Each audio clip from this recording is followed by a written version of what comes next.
Bismillahirrahmanirrahim. Selanjutnya saya akan menjelaskan materi PBL mengenai keracunan obat.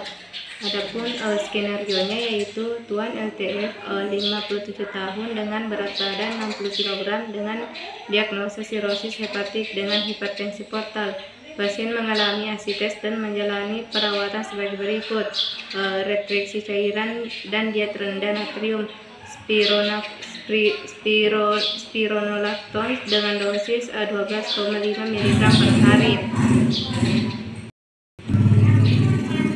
propanol 40 mg 3 kali sehari. Pada hari ke-7 pasien mengalami hipotensi 50/60 mmHg dan brikardi. Dokter mendiagnosa pasien tersebut mengalami keracunan propanolol. Apoteker diminta saran untuk menangani kondisi pasien. Selanjutnya itu langkah-langkah sepenjam. Step pertama, mengklarifikasi stilasi. Yang pertama, brikardi. Brikardi merupakan penurunan detak jantung secara drastis menurut Kamus Besar Bahasa Indonesia. Yang kedua, hipotensi, tekanan darah dengan tekanan darah rendah menurut Kamus Besar Bahasa Indonesia. Selanjutnya itu sirosis. Menurut Kamus Kesehatan, sirosis merupakan penyakit kronis di mana sel-sel hati normal menjadi rusak dan kemudian digantikan oleh jaringan perut. Selanjutnya itu apoteker. Menurut Kamus Besar Bahasa Indonesia, apoteker adalah ahli dalam obat-obatan yang berwenang membuat obat untuk dijual. Menurut jurnal kedokteran Unilad 2017, hipertensi adalah peningkatan tekanan vena porta di atas 5 mmHg. Selanjutnya diagnosa adalah penentuan jenis penyakit dengan cara meneliti atau memeriksa gejala-gejalanya. Selanjutnya asites. Menurut jurnal kesehatan, asites adalah penumpukan cairan di dalam rongganya selaput yang melapisi dinding perut dan organ dalam tubuh. Selanjutnya yaitu keracunan. Menurut Kamus Kesehatan, keracunan adalah masuknya suatu zat ke dalam tubuh yang dapat mengganggu kesehatan, bahkan dapat mengakibatkan kematian. Selanjutnya itu step 2, menetapkan rumusan masalah. Yang pertama, bagaimana penata laksanaan terhadap kondisi pasien di skenario. Yang kedua, apakah tanda dan gejala pasien. Yang ketiga, pertolongan pertama pada seseorang yang mengalami keracunan. Yang keempat, apakah ada tindakan yang dapat dilakukan untuk mencegah terjadinya keracunan obat. Yang kelima, apakah bisa jika terjadi keracunan propanol. Yang keenam, apakah dosis lazim dari obat propanolol. Yang ketujuh, bagaimana patofisiologi yang dialami oleh pasien. Selanjutnya itu step 3, brainstorming. Bagaimana penata laksanaan terhadap kondisi pada pasien di skenario. Penata laksanaan pada pasien yang diagnosa sirosis yaitu berfokus pada faktor etiologi, misalnya dengan berhenti mengonsumsi alkohol atau penanganan hepatitis B pasien. Selain penanganan etiologi, monitoring dan penanganan komplikasi sirosis. Sirosis tanpa komplikasi dapat ditangani dengan penggunaan obat-obatan dengan kombinasi diet yang bertujuan untuk mengurangi berat badan. Obat yang dapat digunakan berkisar antara steroid. Yang kedua, apakah tanda dan gejala sesuai pada skenario. Tanda gejala yang dialami adalah hipotensi atau tekanan darah rendah dan brikardi.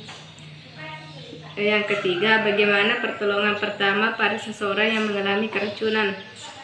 Sebelum para medis datang, baringkan tubuh penderita menghadap ke kiri dan buatlah penderita berada pada posisi yang cukup nyaman.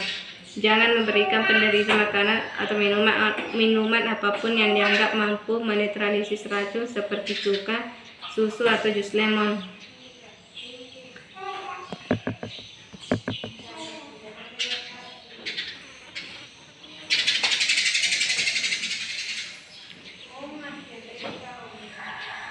Yang keempat, apakah ada tindakan yang dapat dilakukan untuk mencegah terjadinya keracunan obat.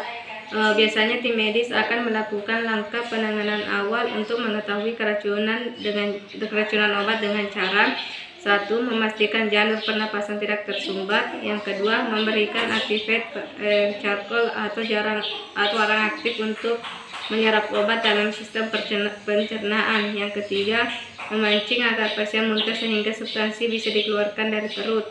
Yang keempat, memompa perut untuk mengeluarkan substansi obat. Yang kelima, memberikan infus untuk mempercepat tubuh mengeluarkan substansi berbahaya.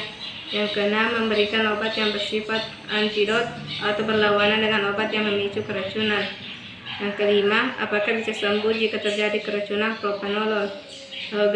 Gejala keracunan obat bisa berbeda-beda tergantung pada jenis dan dosis obat yang dikonsumsi serta kondisi kesehatan orang tersebut. Kejadian ini bisa disembuhkan apabila dilakukan penanganan yang cepat dan tepat. Yang keenam, berapakah dosis lazim dari propanolol? Dosis pada propanolol yaitu untuk dewasa 10-40 mg 3-4 kali sehari. Dosis dapat ditingkatkan sampai 240 mg sehari. Anak-anak 0,25 sampai 0,5 mg per kilogram 3-4 kali sehari. Namun jika melebihi dosis tersebut maka akan menjadi toksik bagi tubuh. Yang selanjutnya, bagaimana patofisiologi yang dialami oleh pasien? Jadi penyakit yang dialami oleh pasien adalah asites. Patofisiologi dari asites atau asites adalah penumpukan di dalam rongga antara selaput yang melapisi dinding perut dan organ dalam tubuh. Rongga ini disebut rongga peritoneal. Penumpukan cairan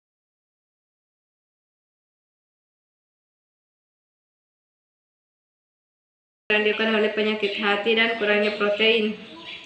Selanjutnya itu step 4, mensistemasikan permasalahan. Yang pertama, bagaimana patofisiologi yang dialami oleh pasien. Yang kedua, apakah pasien. Yang ketiga, bagaimana penata laksanaan terhadap kondisi pasien di skenario. Yang keempat, bagaimana pertolongan pertama pada seseorang yang mengalami keracunan.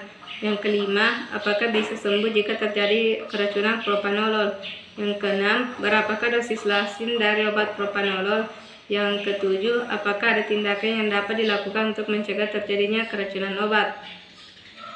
Selanjutnya itu menetapkan tujuan belajar. Pertama, untuk mengetahui penata laksanaan dari kondisi pasien. Yang kedua, untuk mengetahui yang dialami pasien.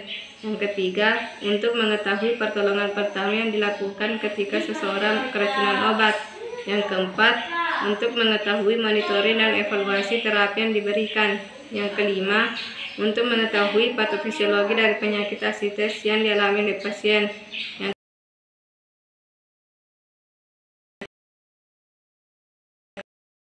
terjadi kembali. Sekian dari saya. Wassalamualaikum warahmatullahi wabarakatuh.